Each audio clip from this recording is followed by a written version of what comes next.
The gun meta in rank play has been going through quite a few changes the past few acts. It feels like a new gun is popping up as the best gun to use in the game so often every single act. But recently, Riot has been indirectly weakening close-range weapons in the game, including the Phantom. And in this video, we're gonna find out why. What is going on, ProGuides family? It is your host, Sergeant Frost, and today we're going to be talking about how the popular Phantom may be silently getting balanced with the direction of the game. Let's not waste any more time, let's hop right into the video. The Phantom has been the go-to rifle in Valorant for quite some time now.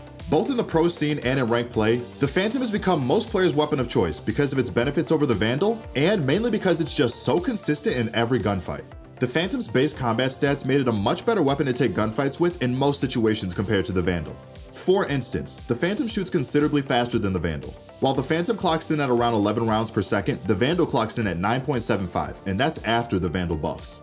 Although it seems minuscule, just 2 rounds per second more have allowed for the Phantom to dominate gunfights within the meta. This means that spray downs are faster with the Phantom, tap firing is also a lot faster with the Phantom, and spray transferring between targets is a lot smoother because you are able to gun people down quicker with a faster fire rate. Which means that the Phantom is a gun that you always want to use when you need to prepare for the unexpected.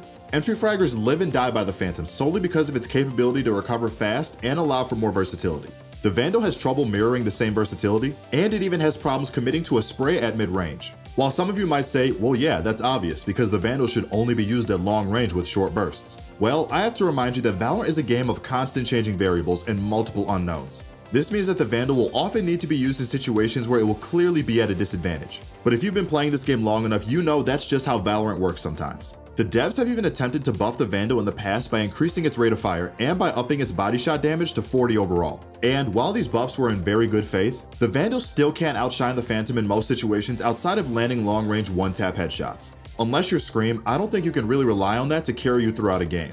If you compare the stats between the two guns, it's a no-brainer why any competitive player would want to make the switch over. I mean, if we're comparing the Phantom to the Vandal, it has 5 more bullets, an easier spray pattern, a faster fire rate, better first shot accuracy, it's a lot easier to run and gun with, and lastly, the Phantom is silenced. Honestly, I can see why most pros swear by the Phantom. When your job and livelihood depend on you having stellar performances in your games, the Phantom is the only consistent rifle that can output those kind of results. As shown in our last video about the Phantom meta, several pros on Twitter have even tweeted about leaving the Vandal behind and moving over to the Phantom Nation. So why is the Phantom meta so prominent? The newfound Phantom meta is prominent mainly because of the changes in the agent meta that saw a power shift into the duelist class. The easiest way to get the most out of the Phantom is by using agents that excel with an aggressive, close quarters fighting style. Some agents that particularly excel with the Phantom are Jett, Reyna, Raze, Phoenix, and Breach. These agents are partially responsible for ushering in a Phantom meta, mainly because their kits are able to exploit the Phantom's strengths. When the attacker meta was created in part by the buffing of the flash agents, the Phantom meta came along with those agents. That is why I believe that as long as the flash-based attacker meta is still around, the Phantom and other close-range weapons will always find their way into our games. This is how the gun meta in Valorant is actually very heavily influenced by what agents are currently meta. For example, if the Sentinels and Controllers were the king of the meta and holding long angles and jiggle peeking was commonplace in the game, the Snipers, Vandal, Guardian, and Odin would without a doubt become meta to assist those agents with their passive playstyle. The gun meta in Valorant isn't just about the devs changing a gun itself, it heavily hinges on the current agents that are meta and what maps they are used on. A lot of you guys at home might be asking yourself, why hasn't Riot nerfed the Phantom if they think that it's a problem? Riot knows that the Phantom has been the better rifle for quite some time now, but nerfing this gun directly will not only upset the entire player base, it would drastically change the gun meta and it could even cause a large portion of the player base to leave in protest. We all know that the weapons in Valorant aren't balanced solely by nerfing or buffing a single gun. Other external variables go into balancing a gun or a class in the game. This can mean maps get changed to either create or reduce space on a map. Certain agents will get their kits changed that allows for them to perform better with long range or shorter range weapons. And the buffing and nerfing of other guns in the game can directly affect how good one gun can become in the game. Hypothetically speaking, if Riot came out the next patch and heavily nerfed both the Vandal and the Phantom, it wouldn't be long before the game's community migrated to the Guardian, Judge, or some other weapon in the game. Or let's say that Riot randomly made the Vandal worth 2,700 credits, and the Phantom got a price increase to 3,100. No matter how great the stats are on the Phantom, the Vandal will become top dog in the meta overnight just because of its economical impact. A lot of people forget that in FPS games that feature an economy such as Valorant and CSGO, a gun's price relative to its peers can affect how good that gun is in the meta, or if it even becomes meta at all. I mean, if the Operator and Odin's price got decreased to 4,000 and 3,000 credits respectively, not only would a new meta be born, but Valorant would become a much more aggravating game to play. We know Riot would never make those grand of changes to an entire weapon class inside of one patch, but we are trying to get the point across that a gun's balance and prominence in the meta is not solely based off of how that gun performs. It's also based on the guns around it in the meta. So, while Riot has decided not to publicly nerf the Phantom because it would be too controversial, they have other tools to balance guns without having to resort to direct changes in-game. Before we move on, we have to get to our question of the day. Today's question is, do you think that the Phantom is overtuned? Personally, I do not think that the Phantom is overtuned at all. The Phantom and the Vandal excel at very different types of gunfights in-game. The Phantom always dominates up close, and the Vandal is much better suited for long-range fights. So, what do you guys think? Let us know what your answer is in the comment section down below. Now, let's hop right back into the video.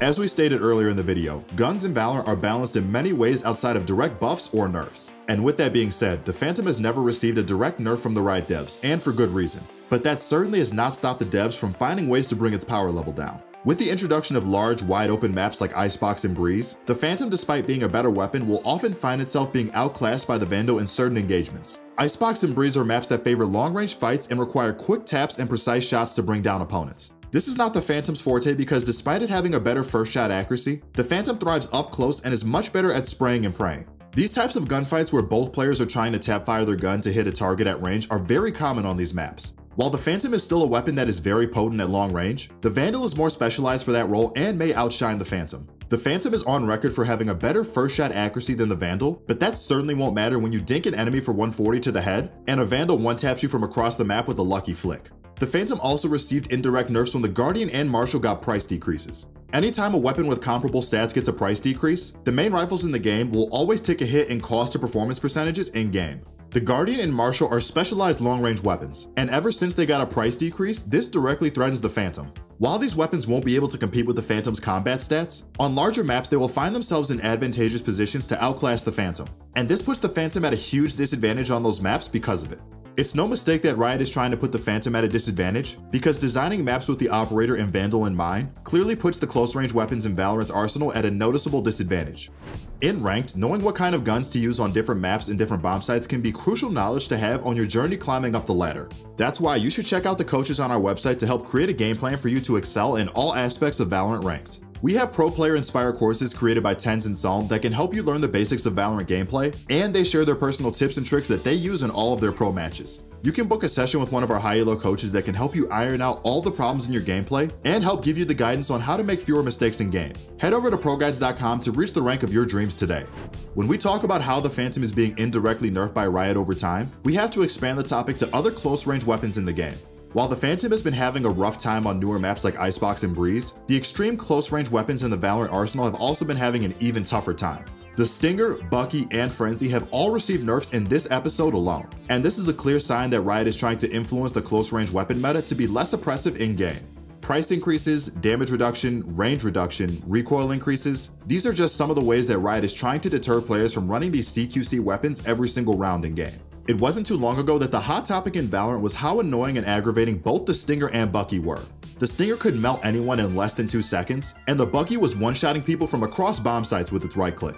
Riot sees these type of issues arise in the meta, and they are quick to put them out so that games don't turn into 5 people Olympic sprinting into sight and gunning down defenders before they even have a chance to react. While I do agree with a lot of the nerfs these weapons got earlier this year, I do believe it is important to have powerful close-range weapons that you can use to defend yourself while on a budget. This is why I recommend the Judge and the Spectre to any player who asks what my secret is to getting high kill games in Ranked. I think that close-range weapons serve a special purpose in game, and that role should be personal self-defense. Having a weapon that is formidable at defending yourself and the immediate area around you is a necessity within this game. Not every weapon in Valorant should have the ability to one-tap the head from across the map. These close-range weapons become a problem when people are abusing them offensively and start racking up cheap kills on people who don't even get a chance to defend themselves. But who knows how far Riot will go with influencing the Phantom and close-range gun meta in Valorant. Only time will tell.